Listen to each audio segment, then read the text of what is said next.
ആശ്വാസം നേടാം. ഹൃത്തിനുള്ളിൽ ജീവൻ നൽകും വചനം, തിരുവചനം. നമ്മുടെ കർത്താവും ദൈവവുമായ ഈശോ മിശിഹായുടെ പരിശുദ്ധ നാമത്തിന് എന്നും എപ്പോഴും എല്ലായിടങ്ങളിലും സ്തുതിയും ബഹുമാനവും പുകഴ്ചയും ഉണ്ടായിരിക്കട്ടെ. പ്രിയമുള്ളവരെ, നമുക്ക് പ്രാർത്ഥിക്കാം. ഈശോയെ, നീ എന്നും ഞങ്ങൾക്ക് മാർഗദീപമായിരിക്കണമേ. പിശാചിനെയും അവൻ്റെ തന്ത്രങ്ങളെയും അതിജീവിക്കുവാൻ ഞങ്ങളെ ശക്തിപ്പെടുത്തണമേ. പ്രിയമുള്ളവരെ, ഇന്ന് നമ്മൾ ധ്യാനിക്കുന്ന വചനഭാഗം ലൂക്കായുടെ സുവിശേഷം 22-ാം അധ്യായം 31 മുതൽ 38 വരെയുള്ള വാക്യങ്ങളാണ്. നമുക്കതൊന്ന് വായിക്കാം. നിങ്ങളും ബൈബിള് കൈകളിലെടുത്ത് ലൂക്കായുടെ സുവിശേഷം 22-ാം അധ്യായം 31 മുതൽ 38 വരെയുള്ള ഭാഗം എന്നോടൊപ്പം ഒന്ന് വായിക്കണം. പത്രോസ് ഗുരുവിനെ നിഷേധിക്കും എന്ന തലക്കെട്ടോടുകൂടി ഈശോയുടെ വാണിംഗ് ആണത്. ഈശോയുടെ അപായ സൂചനയാണ്, കരുതിയിരിക്കണമെന്നുള്ള ഓർമ്മപ്പെടുത്തലാണ് ഈ ഭാഗം. ശിമയോൻ, ശിമയോൻ, ഇതാ സാത്താൻ നിങ്ങളെ ഗോതമ്പ് പോലെ പാറ്റാൻ ഉദ്യമിച്ചു. എന്നാൽ നിന്റെ വിശ്വാസം ക്ഷയിക്കാതിരിക്കാൻ ഞാൻ നിനക്ക് വേണ്ടി പ്രാർത്ഥിച്ചു. നീ തിരിച്ചു വന്ന് നിന്റെ സഹോദരരെ ശക്തിപ്പെടുത്തണം.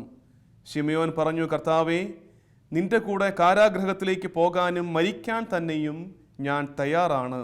അവൻ പറഞ്ഞു, പത്രോസേ, ഞാൻ നിന്നോട് പറയുന്നു, നീ എന്നെ അറിയുകയില്ല എന്ന് 3 പ്രാവശ്യം നിഷേധിച്ച് പറയുന്നതിന് മുമ്പ് ഇന്ന് കോഴി കൂവുകയില്ല. അനന്തരം അവൻ അവരോട് ചോദിച്ചു, ഞാൻ നിങ്ങളെ മടിശീലയോ ഭാണ്ഡമോ ചെരുപ്പോ ഇല്ലാതെ അയച്ചപ്പോൾ നിങ്ങൾക്ക് എന്തിനെങ്കിലും കുറവുണ്ടായോ? അവർ പറഞ്ഞു, ഒന്നിനും കുറവുണ്ടായില്ല. അവൻ പറഞ്ഞു, എന്നാൽ ഇപ്പോൾ മടിശീലയുള്ളവൻ അതെടുക്കട്ടെ, അതുപോലെ തന്നെ ഭാണ്ഡവും. വാളില്ലാത്തവൻ സ്വന്തം കുപ്പായം വിറ്റ് വാളു വാങ്ങട്ടെ. ഞാൻ നിങ്ങളോട് പറയുന്നു, അവൻ നിയമലംഘകരോടുകൂടെ എണ്ണപ്പെട്ടു എന്നെഴുതപ്പെട്ടിരിക്കുന്നത് എന്നിൽ നിവൃത്തിയാകേണ്ടിയിരിക്കുന്നു. എന്തെന്നാൽ എന്നെപ്പറ്റി എഴുതപ്പെട്ടിരിക്കുന്നത് പൂർത്തിയാകേണ്ടതാണ്. അവർ പറഞ്ഞു, കർത്താവേ, ഇതാ ഇവിടെ 2 വാളുണ്ട്. അവൻ പറഞ്ഞു, മതി. നമ്മുടെ കർത്താവ് ഈശോ മിശിഹായിക്ക് സ്തുതി. പ്രിയമുള്ളവരെ, ഞാൻ സൂചിപ്പിച്ചു, ഇത് ഈശോയുടെ ഒരു ഓർമ്മപ്പെടുത്തലാണ്. അതായത് പിശാച് നിങ്ങളെ ആക്രമിക്കും. നമ്മുടെ എപ്പോഴും ഉള്ളൊരു ഭയപ്പാടാണ്, പിശാച് നമ്മളെ എങ്ങാനും ആക്രമിക്കുമോ, നമ്മളെ പരീക്ഷിക്കുമോ എന്നൊക്കെയുള്ള ആശങ്കകൾ നമുക്കുണ്ട്. ഇനി ആ ആശങ്കകൾക്ക് ഇടമില്ല, അത് മാറ്റിവെച്ചേക്ക്. കാരണം ഈശോ തന്നെ പറയുകയാണ്, പിശാച് നിങ്ങളെ പാറ്റാൻ ഉദ്യമിക്കുന്നു, പതിര് പാറ്റുന്നത് പോലെ പാറ്റാൻ ഉദ്യമിക്കുന്നുണ്ട്. നമ്മളെ പിശാച് പരീക്ഷിക്കും, അവൻ നമ്മളെ ആക്രമിക്കും. എന്നിട്ട് ഈശോ പറയുകയാണ്, അങ്ങനെ വരുമ്പോൾ നിങ്ങൾ അറിഞ്ഞിരിക്കണം, ഇതറിഞ്ഞിരിക്കണം നിങ്ങൾ ഈ കാര്യം. എന്തിനാണെന്നറിയാമോ? ഇതറിഞ്ഞാലേ, പിശാച് നമ്മളെ ആക്രമിക്കാൻ സാധ്യതയുണ്ടെന്ന് അറിഞ്ഞാലേ നമുക്കവനെ പ്രതിരോധിക്കാൻ പറ്റൂ, അവൻ്റെ ആക്രമണങ്ങളെ അതിജീവിക്കാൻ പറ്റൂ, മറ്റുള്ളവരെ നമുക്ക് ശക്തിപ്പെടുത്താൻ പറ്റൂ. ഇതിനെ പ്രതിരോധിച്ച്, ഇതിനെ അതിജീവിച്ച് വീണ്ടും മറ്റുള്ളവരെ ശക്തിപ്പെടുത്താൻ നമുക്ക് കരുത്ത് സ്വന്തമാക്കാൻ പറ്റുകയുള്ളൂ. ആദ്യം ഈ തിരിച്ചറിവ് ഉണ്ടായിരിക്കണം നമുക്ക്. എന്ത് തിരിച്ചറിവ്? പിശാച് നമ്മളെയും ആക്രമിക്കാൻ സാധ്യതയുണ്ട്. ഈ വചനഭാഗത്തെ നമുക്ക് 3ആയിട്ട് തിരിക്കാൻ പറ്റും. ആദ്യ ഭാഗത്ത് ഈശോ ഇങ്ങനൊരു ജാഗ്രത നിർദ്ദേശം കൊടുക്കുകയാണ്, അപായ സൂചന കൊടുക്കുകയാണ് പത്രോസിനും കൂട്ടർക്കും.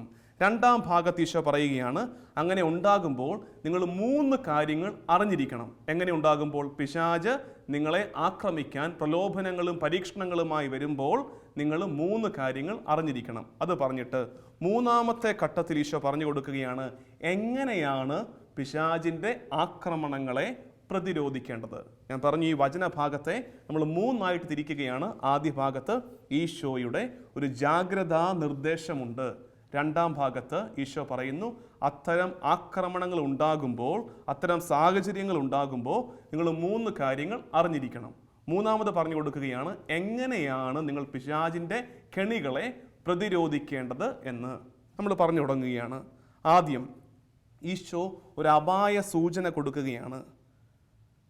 പാറ്റിക്കളയും നിങ്ങളെ പതിര് പാറ്റുന്നത് പോലെ, അതായത് ധാന്യമണിയിൽ നിന്ന് പതിര് വേർതിരിക്കുന്നത് പോലെ നിങ്ങളെ ദൈവത്തിൽ നിന്ന് വേർപെടുത്തി കളയാൻ പിശാച് തുനിഞ്ഞ് ഇറങ്ങിയിരിക്കുകയാണ്. ഇത് ആരോട് പറയുന്നതാണ്? ആരോടാണ് ഇത് പറയുന്നത്? ശിമയോനോടല്ല പറയുന്നത്. നിങ്ങൾ ശ്രദ്ധിച്ചു വായിക്കണം. ശിമയോൻ ഇതാ സാത്താൻ നിന്നെ എന്നല്ല. അതായത് ഇത് ശിമയോൻ പത്രോസിനോട് മാത്രമായിട്ട് പറഞ്ഞു കൊടുത്ത കാര്യമല്ല, മറിച്ച് സഭ മുഴുവനോടും കൂടി പറഞ്ഞു കൊടുക്കുകയാണ്. ശിമയോനെ നേതാവായി മുമ്പിൽ നിർത്തി പറഞ്ഞു കൊടുക്കുന്നു എന്നേ ഉള്ളൂ. നിങ്ങളെയൊക്കെ സാത്താൻ പതിര് പാറ്റുന്നത് പോലെ പാറ്റാൻ ഉദ്യമിക്കുന്നു. ഈ ഉദ്യമിച്ചു എന്ന വാക്കിൻ്റെ അർത്ഥം കൂടി അറിഞ്ഞിരിക്കണം. ഉദ്യമിച്ചു എന്ന വാക്ക് ആഗ്രഹിച്ചു, അതിന് ശ്രമിച്ചു, കേണു, അഭ്യർത്ഥിച്ചു എന്നൊക്കെ അർത്ഥമുണ്ട്. റിക്വസ്റ്റ് ചെയ്തു, അതായത് ഇവരെ പതിര് പാറ്റുന്നത് പോലെ ഞാൻ പാറ്റിക്കോട്ടെ എന്ന് സാത്താൻ അഭ്യർത്ഥിച്ചുവെന്ന്, കേണപേക്ഷിച്ചുവെന്ന്. ആരോട്? ദൈവത്തോട് സാത്താൻ ചോദിക്കുകയാണ്, ഞാൻ ഇവരെ തകർത്തോട്ടെ, ഇവരെ പതിര് പാറ്റുന്നത് പോലെ പാറ്റിക്കോട്ടെ എന്ന് ദൈവത്തോട് സാത്താൻ ചോദിക്കുകയാണ്. അപ്പോൾ നമുക്കൊരു കാര്യം മനസ്സിലാകണം. എന്താണത്? ദൈവമാണ് അൾട്ടിമേറ്റ് പവർ. സർവാധിപതി ദൈവമാണ്. ദൈവം അനുവദിക്കാതെ സാത്താന് നമ്മളെ പരീക്ഷിക്കാൻ കഴിയുകയില്ല. ദൈവം അനുവാദം കൊടുക്കുമ്പോഴാണ് നമ്മുടെ നേരെ ചില ആക്രമണങ്ങൾ, ചില പരീക്ഷണങ്ങൾ നമുക്കുണ്ടാകുന്നത്.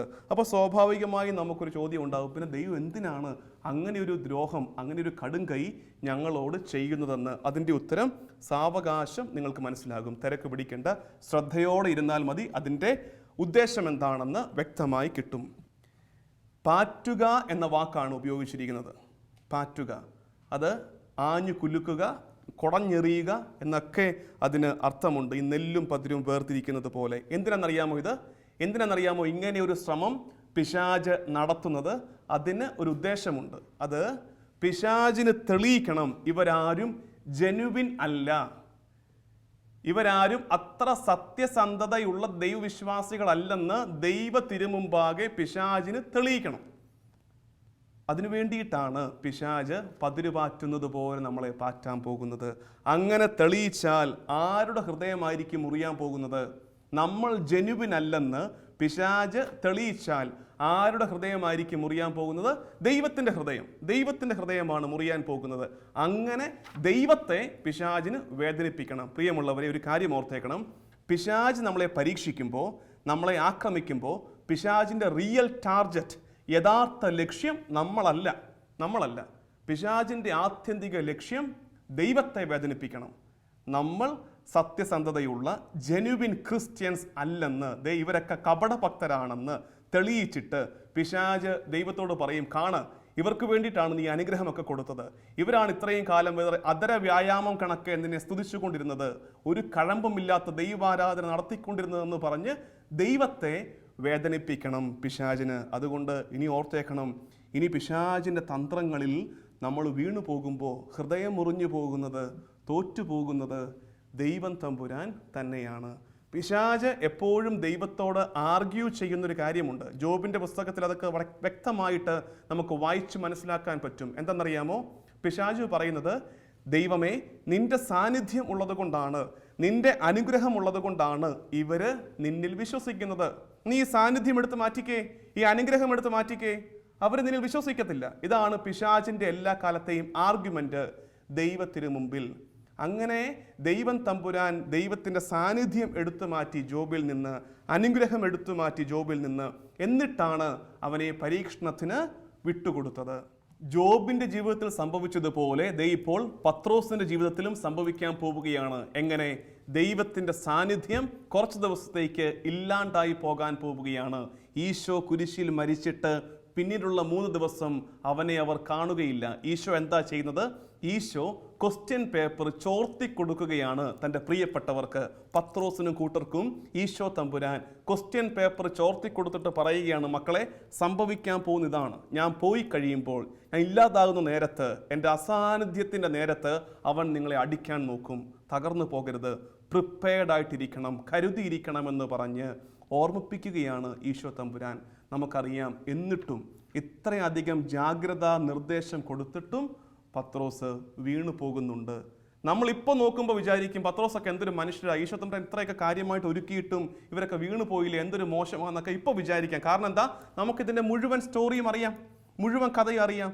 ഈശോ കുരിശിൽ മരിച്ചുവെന്നും 3-ാം ദിവസം ഉയർത്തെഴുന്നേറ്റുവെന്നും അവൻ പരിശുദ്ധാത്മാവിനെ കൊടുത്ത് അഭിഷേകം ചെയ്തുവെന്നും ഒക്കെ നമുക്കറിയാം. അതുകൊണ്ട് ഇപ്പം നമുക്ക് പത്രോസിനെയും കൂട്ടരെയൊക്കെ ഒന്ന് കുറ്റപ്പെടുത്തിയാൽ കൊള്ളാമെന്ന് തോന്നും. പക്ഷെ നമ്മൾ എന്താ ചെയ്യുന്നത്? നമ്മളും ചെയ്യുന്നത് ഇത് തന്നെയല്ലേ?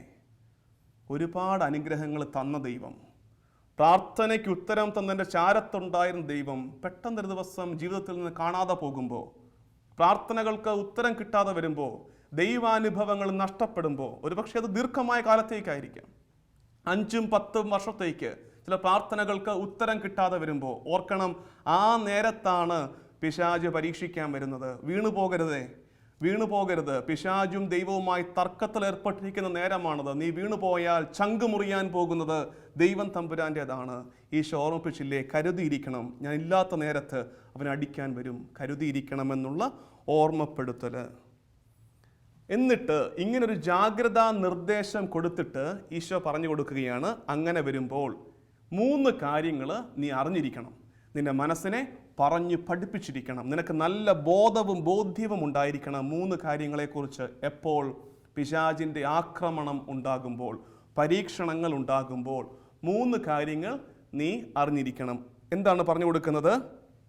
എന്നാൽ 32-ാമത്തെ വാക്യം, 22-ാം അധ്യായം 32-ാമത്തെ വാക്യത്തിൽ ഈശോ സുന്ദരമായൊരു കാര്യം പറയുന്നുണ്ട്. എന്നാൽ നിന്റെ വിശ്വാസം ക്ഷയിക്കാതിരിക്കാൻ ഞാൻ നിനക്ക് വേണ്ടി പ്രാർത്ഥിച്ചു. നിന്റെ വിശ്വാസം ക്ഷയിക്കാതിരിക്കാൻ ഞാൻ നിനക്ക് വേണ്ടി പ്രാർത്ഥിച്ചുവെന്ന് ഈശോ പറയുകയാണ്.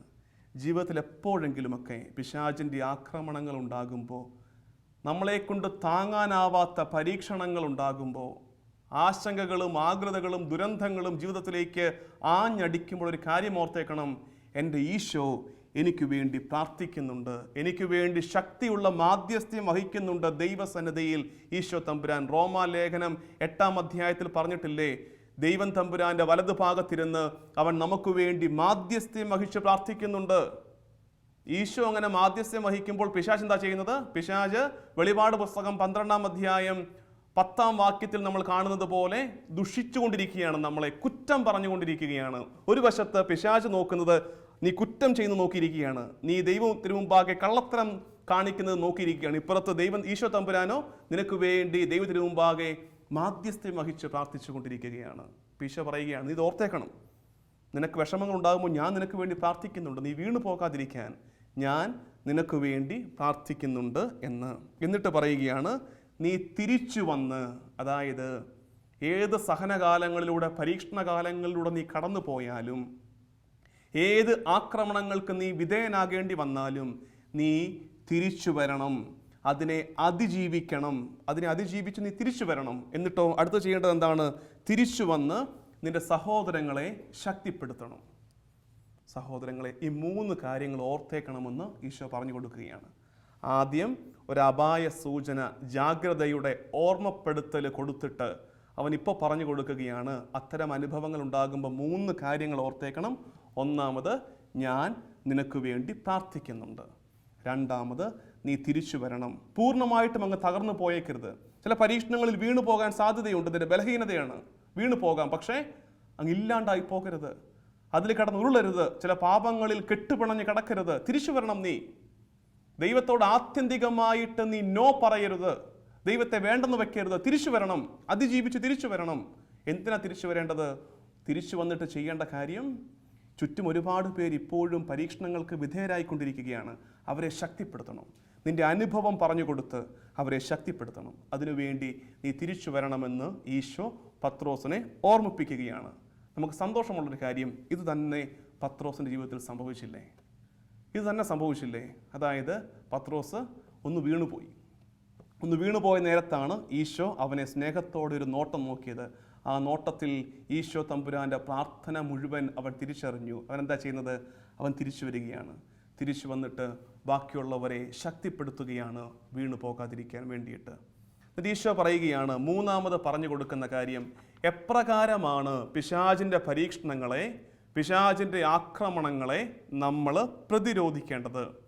അതിന് നല്ലൊരു സൂചന ഈശോ കൊടുക്കുന്നുണ്ട്. ഈശോ ചോദിക്കുന്ന ചോദ്യം 35-ാമത്തെ വാക്യത്തിൽ ഈശോ ചോദിക്കുകയാണ്, അനന്തരം അവൻ അവരോട് ചോദിച്ചു, ഞാൻ നിങ്ങളെ മടിശീലയോ ഭാണ്ഡമോ ചെരിപ്പോ ഇല്ലാതെ അയച്ചപ്പോൾ നിങ്ങൾക്ക് എന്തിനെങ്കിലും കുറവുണ്ടായോ? ഇതിനു മുമ്പ് ഞാൻ നിങ്ങളെ മടിശീലയോ ഭാണ്ഡമോ ചെരുപ്പോ ഒന്നുമില്ലാതെ അയച്ച ഒരു കാലമുണ്ടല്ലോ, അന്ന് നിങ്ങൾക്ക് എന്തിൻ്റെയെങ്കിലും കുറവുണ്ടായിരുന്നോ എന്ന് ഈശോ ചോദിക്കുകയാണ്. അവർ പറഞ്ഞു ഇല്ല, ഒന്നിൻ്റെയും കുറവുണ്ടായിട്ടില്ല.